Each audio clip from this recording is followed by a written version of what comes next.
তুহিব্বুল আফওয়া ফাআফু আন্নি, মানে হে আল্লাহ আপনি ক্ষমাশীল, আপনি ক্ষমা করাকে পছন্দ করেন, আল্লাহ আপনি আমাদেরকে ক্ষমা করে দেন। তিনি ক্ষমা করাকে পছন্দ করেন, তিনি মাফ করাকে পছন্দ করেন, তিনি তওবা কবুল করাকে পছন্দ করেন। 24/7 তার দরজাটা খোলা। রাত যত গভীর হয় দোকানপাট বন্ধ হয়, শপিং মলের শাটার বন্ধ হয়, শাটডাউন হয়, সব ক্লোজ হয়ে যায়। আর রাত্রি যত গভীর হয় আল্লাহর রহমতের দরজা তত খুলতে থাকে। এজন্য আপনি যতই পাপ করেন না কেন, যতই অন্যায় করেন না কেন, আল্লাহ বলেন লা তাইআসু মির রাহিল্লাহ, নেভার গিভ আপ। কখনো হতাশ হয়ো না, কখনো আমার রহমত থেকে নিরাশ হয়ো না। তিনি দয়ার সাগর, তিনি মায়ার সাগর। আপনি কত পাপ করেছেন, কত অন্যায় করেছেন, কত মিথ্যা বলেছেন, কত নামাজ কাজা করেছেন, আপনার পাপ, আপনার অন্যায়, আপনার অপরাধ যদি হয় খালের পানির সমান, বিলের পানির সমান, জেনে রাখবেন আল্লাহর দয়া হচ্ছে সাগরের পানির সমান। আমাদের পাপ, আমাদের অন্যায় যদি হয় পাহাড়ের সমান, আল্লাহর দয়া হচ্ছে আকাশের সমান। লা তাকনাতু মির রাহমাতিল্লাহ, আল্লাহ বলেন কখনো আমার রহমত থেকে নিরাশ হয়ো না। এজন্য বিপদে আপদে সব সময় আমরা প্রশংসা করব একজনের, চিল্লায় বলতে হবে তিনি কে? তিনি হচ্ছেন আল্লাহ। তিনি চাইলেই আমাদের সব গুনাহগুলো মাফ করে দিতে পারেন। এখানে আওয়াজ করে কে? কুটসাব গ্রামবাসীর লিডাররা এদিকে নাই? ওদেরকে ধরে নিয়ে আসেন আমার সামনে। আওয়াজ করছে কে? নিয়ে আসেন এখানে, ওদেরকে একটু দেখি। এখানে আনেন। কে আওয়াজ করে ওখানে? এখানে কোরআনের কথা হচ্ছে, কোনো আওয়াজ হবে না, কোনো সাউন্ড চলবে না। আল্লাহর ভালোবাসার কোনো শেষ নাই, তার দয়ার কোনো শেষ নাই। এজন্য আমরা চাইব শুধুমাত্র একজনের কাছে, তিনি কে? আপনি বিপদে পড়েছেন, আপনার বিপদ থেকে রক্ষা করতে পারে কে? আপনি অসুস্থ, আপনাকে সুস্থ করে দিতে পারে কে? আপনি বিয়ে করেছেন, 10 বছরের দাম্পত্য জীবন, আপনার সন্তান হয়নি এখনো, সন্তানটা দিতে পারে কে? নাকি মাজারে গেলে সন্তান পাওয়া যায়? অনেকে মাজারে যে মানত করে সন্তান পাওয়ার আশায়, এরকম লোক আমাদের আশেপাশে আছে না নাই? একটু আকল খাটান আর বুঝবার চেষ্টা করেন। মাজারে গেলে যদি সন্তান হতো, তাহলে গরুর যে বাচ্চা হয়, ছাগলের যে বাচ্চা হয়, ছাগল কোন মাজারে যায়? গরুর যে বাচ্চা হইল, গরু কোন মাজারে যে বাচ্চা পেল? কথা বুঝতে পেরেছেন? তার মানে কোনো মাজার থেকে সন্তান পাওয়া যায় না, কোনো বাবার দরবারে গেলে সন্তান পাওয়া যায় না। কেউ কাউরে কিছু করে দিতে পারে না, করে দিতে পারে একজন, তিনি কে? সব সময় সে আল্লাহর প্রশংসা করার দরকার আছে না নাই? কম কম না বেশি বেশি? আল্লাহর প্রশংসা করতে হবে বেশি বেশি। বিশ্বনবী ঈসা ইসলাম মসজিদে নববীতে একটা হাদিসের বঙ্গানুবাদ শোনাই আপনাদেরকে। তিনি মসজিদে নববীতে নামাজ শুরু করেছেন আল্লাহু আকবার বলে। বিশ্বনবীর মসজিদে নববীর জামাতের পদ্ধতি ছিল, সেখানে আমরা যেমন আমাদের মসজিদে শুধু পুরুষরা যাই, ওনার মসজিদে শুধু পুরুষরা যেতেন না, নারীরাও যেত। সুবহানাল্লাহ পড়েন। হিজরা, হিজরা চিনেন? ডাক্তারি ভাষায় এদেরকে বলে হার্মোফ্রোডাইট। ডাক্তার যারা আছেন বুঝবেন, হার্মোফ্রোডাইট, বাইসেক্সুয়াল, উভয় লিঙ্গ এরা, মিডল জেন্ডার, পুরুষও না নারীও না, এরকম করেও আল্লাহ কিছু মানুষ বানায়। আমরা যে পুরুষ হয়েছি বানিয়েছে কে? আমাদের বোন, আমাদের মা, ওদেরকে নারী বানিয়েছে কে? আবার আমাদের অনেকের সন্তান পুরুষও হয় না, নারীও হয় না, মাঝামাঝি আরেকটা জেন্ডার বলে, বাইসেক্সুয়াল বলে, শিমেল, হিজরা। ওদেরকে হিজরা করে বানালো কে? আপনি আর আমি হিজরা হইতে পারতাম না? পারতাম। আমার বোন, আমার মা, ওরা হিজরা হতে পারতো না? পারতো। সবার পরীক্ষা, আমরা ছেলে হয়েছি, আল্লাহ আমাদেরকে ছেলে বানিয়ে পরীক্ষা করছেন। যারা নারী হিসেবে দুনিয়ায় এসেছে, আল্লাহ তাদেরকে নারী বানিয়ে পরীক্ষা করছে। যারা হিজরা হয়ে পৃথিবীতে এসেছে, তারা হিজরা, আল্লাহ তাদেরকে হিজরা বানিয়ে পরীক্ষা করছে। পুরো পৃথিবীটাই পরীক্ষা। এজন্য হিজরা দেখলে হাসাহাসি করবে না। অনেকে হিজরা দেখলে হাসাহাসি করে, ওদেরকে সামাজিক মর্যাদা দিতে চায় না। এক লোকের ধরেন 2 ছেলে 2 মেয়ে, আরেকটা হয়েছে হিজরা, তো বাসায় মেহমান আসলে ওই 2 ছেলে আর 2 মেয়েকে নিয়ে পরিচয় করায় মেহমানদের সাথে। হিজরাটা রেখে তুই আসিস না, তুই ঘরে থাক। এভাবে সে ফ্যামিলির একেবারে কর্নারে অবস্থান করে। ফলে সে আমাদের সমাজে থাকতে চায় না। সে খুঁজতে চায় যে আমার মতো এরকম সমাজে আর কে আছে দেখি। খুঁজে খুঁজে তার একটা সংঘবদ্ধ চক্র হয়ে যায়। তখনই তারা জীবিকার তাগিদে রাস্তায় নেমে পড়ে। আর হিংস্র প্রাণীর মতো শুক্রবারে জামাইয়ের গাড়ি যদি দেখে, বরের গাড়ি, ওইটা আটকায়। রাস্তাঘাটে ট্রাকের ড্রাইভার থেকে টাকা তোলে, প্রাইভেট কার যারা চালায়, গাড়ি চালায়, ওদের থেকে টাকা তোলে না? এর কারণ এদেরকে আমরা সামাজিকভাবে সম্মান দিতে শিখি নাই। পৃথিবীর অনেক দেশে আমি ঘুরেছি, ওখানে দেখেছি হিজড়াদেরকে সামাজিকভাবে অনেক বেশি রেসপেক্ট করা হয়, যাতে ওরা নিজেদেরকে কর্নার ম্যান না ভাবে যে আমরা এক পাশের মানুষ। না, তারাও মেইন স্ট্রিমের, মূল স্রোতের মানুষ। তাদেরকে বিভিন্ন কাজে সুযোগ করে দেওয়া উচিত। পৃথিবীর অনেক জায়গায় আমি অনেক শপিং মলে শপিং করতে যেয়ে দেখেছি যে শপিং মলের সুপার শপের যারা স্টাফ আছে তারা হিজড়া। বাংলাদেশে একটা সিদ্ধান্ত হয়েছিল যে ট্রাফিক সিগন্যালের এইখানে হিজড়াদেরকে কাজে লাগাবে, কারণ হিজড়াদেরকে মানুষ যে কারণেই হোক একটু ভয় পায়, সিগন্যাল আর অমান্য করবে না। তারপর ওদেরকে ভোটাধিকার নিয়েও 2004 সালে খুব সম্ভব একটা আন্দোলন হয়েছিল, তো সেটাও এরকম বাস্তবায়ন হয় না। এজন্য হিজড়াদেরকে নিয়ে মা বাবারা বিপাকে পড়েন। আমার একটা সন্তানও হিজড়া হয়ে জন্মাতে পারে। স্কুলে যখন আমরা বাচ্চাদেরকে ভর্তি করাতে যাই, বাচ্চার নাম, মায়ের নাম, বাবার নাম, বাচ্চার লিঙ্গ, এটা ছেলে না মেয়ে, এই দুইটা ঘর থাকে, কিন্তু উভয় লিঙ্গের কোনো ঘর নাই, ঠিক কিনা? এটা সামাজিকভাবে আপনারা এটার ব্যাপারে গণসচেতনতা তৈরি করতে পারেন। এখানে কেউ চেয়ারম্যান আছে কিনা আজকে জানি না, তিনি হচ্ছেন এলাকার leader, member of the parliament. আপনারা যারা নেতা শ্রেণীর আছেন, তারা হিজড়াদেরকে খুঁজে তাদেরকে নিয়ে একটা সোসাইটি করতে পারেন, যে তাদেরকে কাজের ব্যবস্থা করা হোক, তাদেরকে সুশিক্ষায় শিক্ষিত করা হোক, তাদের মেধাটাও দেশ গঠনের কাজে লাগানো হোক, ঠিক কিনা? এজন্য এগুলো হচ্ছে সব আল্লাহ তাআলার দান। বিশ্বনবীর মসজিদে নববীতে জামাতের ভেতরে শুধু পুরুষ সাহাবারা থাকতো না, পুরুষ থাকতো, নারী থাকতো, হিজড়া থাকতো, বাচ্চারাও থাকতো। আমরা অনেকে বাচ্চাদেরকে মসজিদে ঢুকাতে চাই না, আছে না নাই? অনেক মুরব্বী চাচারা বাচ্চাদেরকে দেখলেই খুব রেগে যায়, আছে না নাই? আপনারা এখানে মুরব্বীরা যারা আছেন, আপনারা হয়তো রাগেন না, অন্যান্য এলাকায় দেখেছি আমি যে খুব রেগে যায়, বলে যে এটারে আনছে কে? তুরস্কের বিভিন্ন মসজিদের ওয়ালে ওয়ালে লাগানো যে জামাত চলাকালীন অবস্থায় যদি পেছনে বাচ্চাদের চিল্লা চিল্লি কিচির মিচির আওয়াজ শুনতে পাওয়া না যায়, তাহলে পরবর্তী প্রজন্ম নিয়ে আপনারা ভয়ের ভেতরে থাকেন। তার মানে নেক্সট জেনারেশন তো মুসল্লি হচ্ছে না। আমরা নামাজ পড়বো, বাচ্চারা পিছনে চিল্লাফাল্লা করবে, ঠিক কিনা? এরকম পরিবেশ আমরা মসজিদে চাই কি চাই না? বাচ্চাদের কাজই তো চিল্লাফাল্লা করা, লাফালাফি করা, নাচবে, গাবে, লাফাবে, একজন আরেকজনের কামড় দিবে, গ্লাস ভাঙবে, কাপড় ছিঁড়বে। এটা কি বাচ্চারা করবে না মুরব্বীরা করবে? মুরব্বী লাফালাফি করলে মানাবে?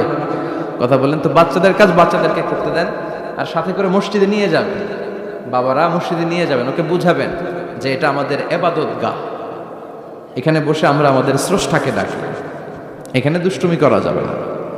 তো বিশ্বনবীর মসজিদে নববীতে জামাতের প্রথম কাতারে দাঁড়াতো, প্রথম দিকের কাতারগুলোতে দাঁড়াতো পুরুষেরা, তারপর একটা সার্টেন গ্যাপ রেখে দাঁড়াতো নারীরা, তারপরে দাঁড়াতো হিজড়ারা, তারপরে দাঁড়াতো ছোট ছোট বাচ্চারা। তো বিশ্বনবী সবাইকে নিয়ে দাঁড়িয়ে নামাজ শুরু করেছেন, আল্লাহু আকবার। রুকুতে গিয়েছেন, রুকু থেকে উঠে পড়েছেন সামি আল্লাহু লিমান হামিদা। পেছন থেকে সাহাবারা ফিসফিস আওয়াজে পড়েছে রব্বানা ওয়ালাকাল হামদ।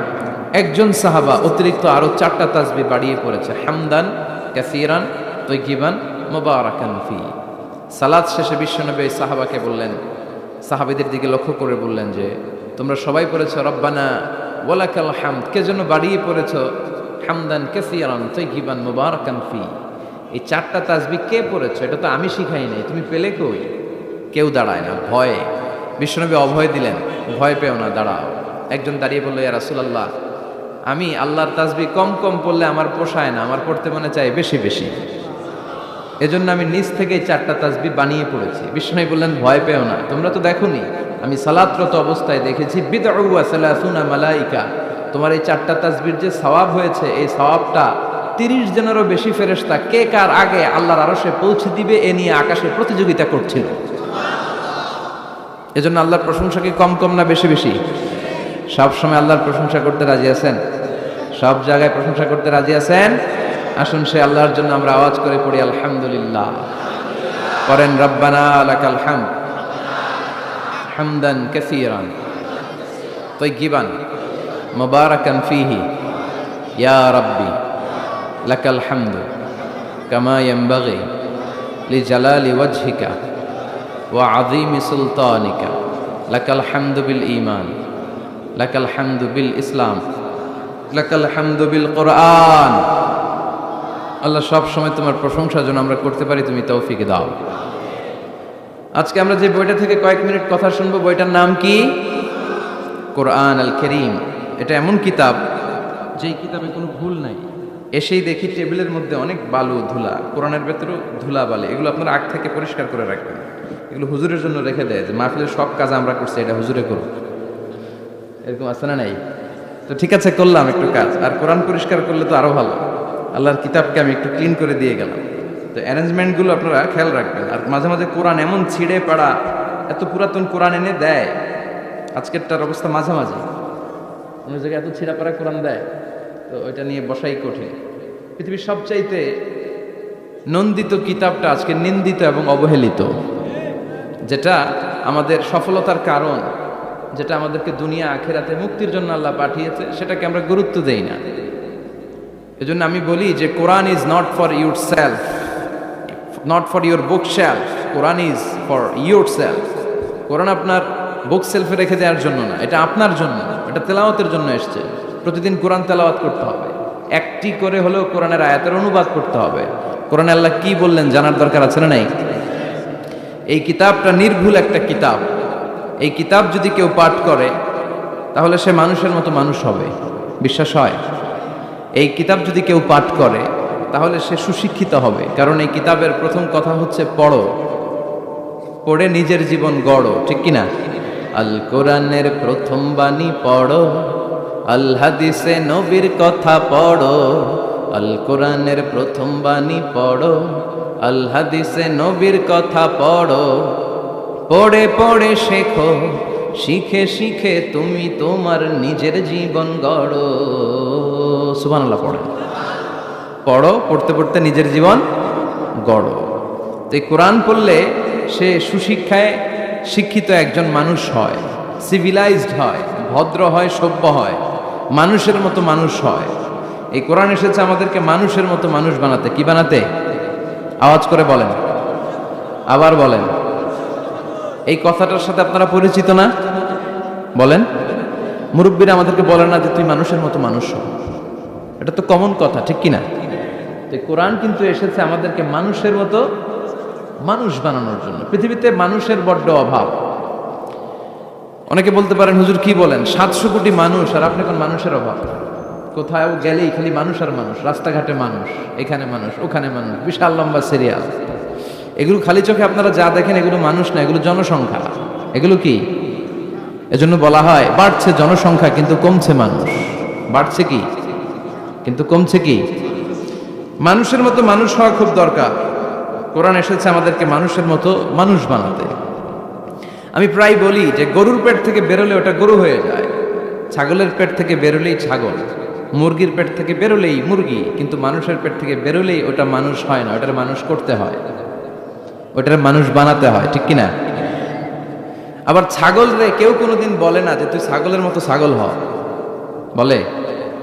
গরুরে কেউ কোনোদিন বলছে তুই গরুর মতো গরু হ? আপনাদের এলাকায় গরু টরু তো নাই না, এজন্য বুঝতে অনেক কষ্ট হচ্ছে মনে হয়। আছে গরু? গরু পালেন না আপনারা? পালেন? পালেন? তো আপনার গরুরে কোনোদিন বলছিলেন যে তুই গরুর মতো গরু হইস? ছাগলের কেউ কোনোদিন বলে না তুই ছাগলের মতো ছাগল হ, কিন্তু মানুষকে বলা হয় তুই মানুষের মতো মানুষ হ, কারণ মানুষের মতো মানুষের বড় অভাব। এই দুনিয়া এখন তো আর সেই দুনিয়া নাই, মানুষ নামের মানুষ আছে দুনিয়া বোঝাই, সেই মানুষের ভিড়ে আমার আসল মানুষ নাই, ঠিক কিনা? আসল মানুষের বড় অভাব। তো এই কোরআনটা এসেছে আমাদেরকে আসল মানুষ বানাতে, মানুষের মতো মানুষ বানাতে। আপনি আপনার ছেলেদের এই বইটা পড়াই দিয়েন, দেখবেন মানুষের মতো মানুষ হয়ে গেছে। এই ছেলে আর চাঁদাবাজি করবে না, টেন্ডারবাজি করবে না, খাদ্যে ভেজাল দিবে না, মাছে ফরমালিন দিবে না, কোনো সুন্দরী নারীকে মাঝরাতে পেলে ধর্ষণের চেষ্টা করবে না। চিল্লা এখন ঠিক কিনা? এজন্য এই কোরআনটা পড়াইতে হবে, শিখাই দিতে হবে। মানুষের মর্যাদা সবচাইতে বেশি। মানুষ যদি শ্রেষ্ঠ হয় মানুষ ফেরেশতাকে ছাড়িয়ে যায়, মানুষ যদি নিকৃষ্ট হয় সে পশুত্বকে হার মানায়। খুব দামি কথা, মনে রাখবেন। মেরাজ রজনীতে সাইয়েদনা জিবরাইল আলাইহিস সালাম তিনি সিদরাতুল মুনতাহা এসে বললেন, ইয়া রাসূলুল্লাহ, অনেক দূর এসেছি, আর তো যেতে পারবো না, এর উপর 1 ইঞ্চি গেলে আমার 600 পাখাকে আগুন দিয়ে জ্বালিয়ে দিবে কে? এখান থেকে আপনি আপনার রবের সাথে মিটিং করার জন্য উপরে যান। সুবহানাল্লাহ পড়েন। তার মানে জিব্রাইলের খেলা যেখানে শেষ, বিশ্বনবীর খেলা সেইখানে। তাহলে মানুষ যদি মানুষের মতো হয়, সে ফেরেশতাকে ছাড়িয়ে যায়। আর মানুষ যদি খারাপ হয়, সে পশুত্বকে হার মানায়। কারণ দেখবেন, একটা পশু তার সমগোত্রীয় পশুকে হত্যা করে না। ছাগল কোনোদিন ছাগলের মারে না। একটা সিংহ আরেকটা সিংহকে নৃশংসভাবে হত্যা করে না। একটা বাঘ আরেকটা বাঘকে নৃশংসভাবে হত্যা করে না। কিন্তু একটা মানুষ আরেকটা মানুষকে নৃশংসভাবে হত্যা করে কি করে না? করে। একটা সিংহ আরেকটা সিংহকে মেরে 10 টুকরা, 15 টুকরা, 20 টুকরা করছে, এরকম কোনোদিন শুনেছেন?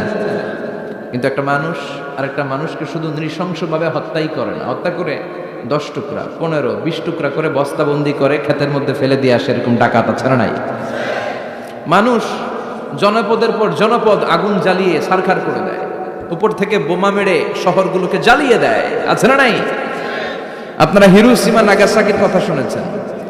দ্বিতীয় বিশ্বযুদ্ধে লিটল বয় আর ফ্যাটম্যান নামে 2টা বোমা ফেলেছিল আমেরিকান সোলজাররা। কি আজীব ঘটনা! হাজার হাজার মানুষ নিচে বসবাস করছে, ওই পাইলটরা 2টা বোমা নিয়ে উপর থেকে ছেড়ে দিল। যেই পাইলটরা ফেলতেছে ওরাও কিন্তু মানুষ, ঠিক কিনা? আর যাদেরকে মারার জন্য ফেলা হচ্ছে তারাও মানুষ। এই যে আপনাদের ঢাকা চট্টগ্রাম হাইওয়েতে মেঘনা দাউদকান্দির ডানে বায়ে ভয়ঙ্কর ধরনের ডাকাতি হয়, জানেন? কুপিয়ে মানুষকে জখম করে রেখে দিয়ে যায়। আমি অবাক হই যে যারা কোপাচ্ছে এরাও মানুষ, আর যাদের টাকা ছিনতাই করে নিয়ে যাচ্ছে এরাও মানুষ। গত রাতে বা গত পরশু দেখলাম যে র্যাব ব্যাটালিয়ন 11 ওদেরকে গ্রেফতার করেছে, 8 জন ধরা পড়েছে। এগুলোরে ক্রস ফায়ারে দেওয়া দরকার, কোনো বিচার টিচার দরকার নাই, জায়গায় ক্রস ফায়ার, চিল্লায় বলেন ঠিক কিনা? তাহলে ক্রস ফায়ারের সঠিক ব্যবহার হবে। তো মানুষ যদি ভালো হয়, ফেরেশতার চেয়ে ভালো। মানুষ খারাপ হলে পশুর চেয়েও খারাপ। এখন সিদ্ধান্ত আপনার, আপনি কি ভালো হবেন না খারাপ হবেন? আমরা এমন মানুষ হতে চাই যে মানুষের মর্যাদা ফেরেশতাদের চেয়েও বেশি। এই কোরআন এসেছে আমাদেরকে মানুষের মতো মানুষ বানাতে। কোরআন এসেছে আমাদেরকে জান্নাতি বানাতে। কি বানাতে? আমরা জান্নাতে যেতে চাই না? সবাই চান? চান না কে কে দেখি? আপনি চান না? আমরা আসলে সবাই জান্নাতে যেতে চাই, ঠিক কিনা?